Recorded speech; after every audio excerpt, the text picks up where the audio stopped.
Alright, so I got the new muffler on the D10S. You can see, nice Glasspack. The part number is 24441. It is a Walker brand Glasspack. If you look on like Advanced Auto Parts website or AutoZone's website, they actually list these as resonators instead of mufflers. But the box literally says Walker Glasspack. So this is going to be a cold start video. I haven't started it in about a week. So I'm going to start it up and let you hear how it sounds with the Glasspack on it. Let's see here. And the nice thing is it's a little bit thinner than the other muffler was, so it fits better on the tractor. So it's just sitting on the pipe right now. It's probably going to chuff all out right here because it's just sitting on the pipe.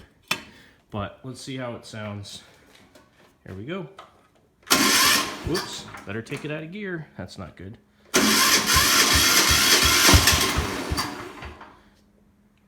Yes, smoky.